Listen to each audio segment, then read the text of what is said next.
What is going on, guys? Danger Dewey here.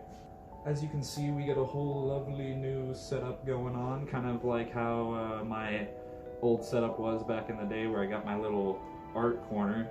Now we got a little sticker area over here.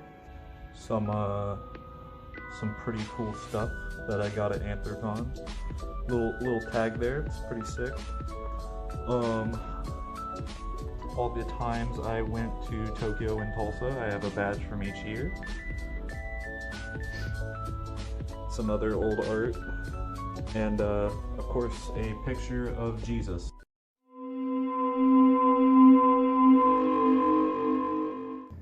But besides that, let's get into the actual topic of this video.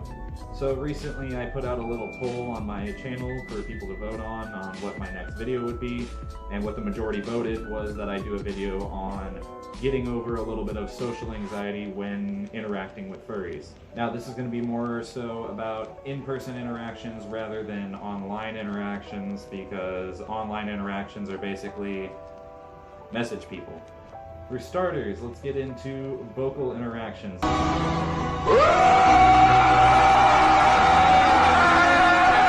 This could be as simple as waving to somebody and saying hello. It's, very common greeting. It may not initiate a lot of conversation, but you are at least talking to people that you may not have met before, because if you're not able to greet a random stranger, whether they be in fursuit or not, you're not going to be able to have a conversation with a stranger. Now, a pretty common interaction that happens with fursuiters and the like is getting photos with people. If you see someone that's costuming or wearing a fursuit, go and get a photo with them, and use that as kind of an icebreaker to interact with people if you would like to. If they're not too busy or heading somewhere else, chat with them a little bit. Ask who made their fursuit is a very obvious one as well. Ask about badge artwork or anything like that.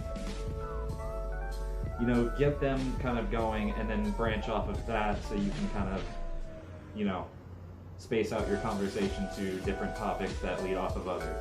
And of course, if you are getting a photo with someone, be sure to thank them. They're stopping to, get a photo with you. You're a complete stranger. It's the least people can do is, of course, thank people that are getting photos with you, or especially if you have someone taking a photo for you, be sure to thank those people, because they're the real MVPs whenever it comes to someone having these and someone else having them as well, and not being able to take a photo unless they take them off, and then, it becomes a whole issue. And of course, give people compliments on, their outfit, or their persona on their badge, or their fursuit, of course, are very obvious ones. If you're making someone else feel good, there's a good possibility that they're going to make you feel good and compliment you back. Especially in a convention setting, you're all there to have fun, so you might as well improve someone's experience some way, somehow, verbally, because it's not as hard as you would imagine. So something as simple as a compliment could get the ice breaking and get you into a conversation with someone if you wanted. And of course, ask other questions about, their interests and stuff like that, and see if the vibes are really good or not. Now we're going to get into physical interaction. Physical interaction isn't something you entirely have to do. Of course, if you don't want anyone touching you, or you don't want to be touching anybody else, you are not obligated to do that part at all. So that's where we get into setting boundaries. What are you comfortable with doing with like another person, or a complete stranger, basically? Are you good enough to come up and hug the person as soon as you see them, even though you don't know them? Or is you more a high five kind of guy, or fist bump kind of person? So you got to kind of decide what's going to work for you and what you're cool doing with other people. Basically pick any sort of casual greeting that you can think of, and kind of go with that as being your introduction with people. Sometimes that's even, something I do to a lot of people whenever I see them, or I think that they're cool, I'll do this, Sometimes you get someone that can do that back, and you kind of get like a small interaction there, I guess. You never know if that could lead somewhere else, but that's kind of a random example. I just do this a lot, like, what's up? What's up? I don't know. I also want to get into some don't do's. Basically, don't ask to wear a fursuiter's fursuit like right as you meet them. It's very kind of off-putting, because we don't know who you are, and like if we're in the middle of wearing it, it's kind of hard to be like, oh, yeah, sure, I guess you can wear it. And then it's not a good starter. So don't ever use that as a go-to interaction with somebody. Another one that's not to do, if someone, you know, isn't really feeling like hanging out right now and chatting, they're obviously trying to go do something else, don't follow them without their permission kind of deal. Like, yeah, if they're like, yeah, you can tag along, sure, go ahead and go with them. But I've had interactions with like people sometimes where it's like, yeah, cool, that was an awesome photo, you have a great time, and then you start walking off and then they're like back here following you. Like, don't do that. A very good sign that you can do that though is, say there's some very popular fursuiter or someone that's, you know, doing something goofy while in fursuit, and there's an obvious like crowd kind of watching. You see a lot of cameras and stuff like that. I've been in a situation like that before where, you know, I'm just goofing around with friends and then, you know, you draw a crowd and people start taking videos and photos and stuff like that. That's a different story. And a couple of confidence boosters slash things that you can do for yourself that kind of help with interacting with people. Having a fursuit is an obvious one. It's always going to be easier to wear a fursuit where your character's majority of the time going to be looking happy and friendly and someone that people can approach very easily just because it's very cute and nice. People like it. But of course, not everyone has that luxury. A very obvious one that you can do is display your character or display your art on badges.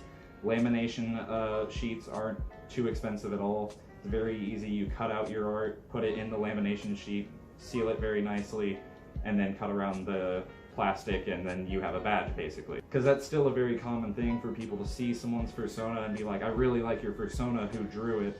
You'll kind of get interactions like that if you have your persona or your art displayed on a badge. Of course, something always very important to remember is to express yourself. You know, be you, discuss your interests, feel free to, you know, info dump just a little on something to get the conversation going.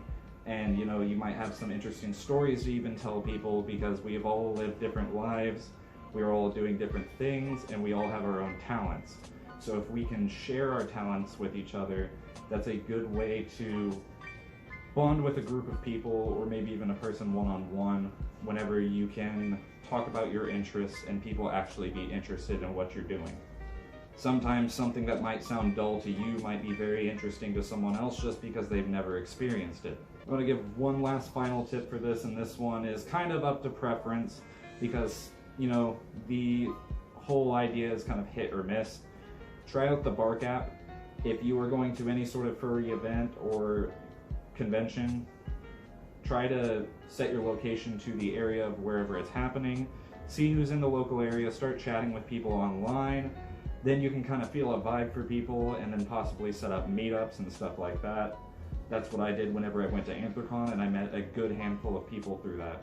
Honestly, if it wasn't for the Bark app, me and my partner's experience probably wouldn't have been too dazzling, and would probably be walking around being like, I don't really know anybody. But yeah, and you know, these aren't going to be 100% foolproof plans. This is kind of just what worked for me for the most part. If you have any tips or any stories about how you overcame anxiety in the fandom and interacting with people in person, leave it down below in the comments. I'll be sure to read it, and I will more than likely reply to it. As always, hit all the little fun buttons down there if you haven't already, the bell, the subscribe thing, and of course like the video. But until next time, this has been Danger Dewey, and I will see all of you in the next video.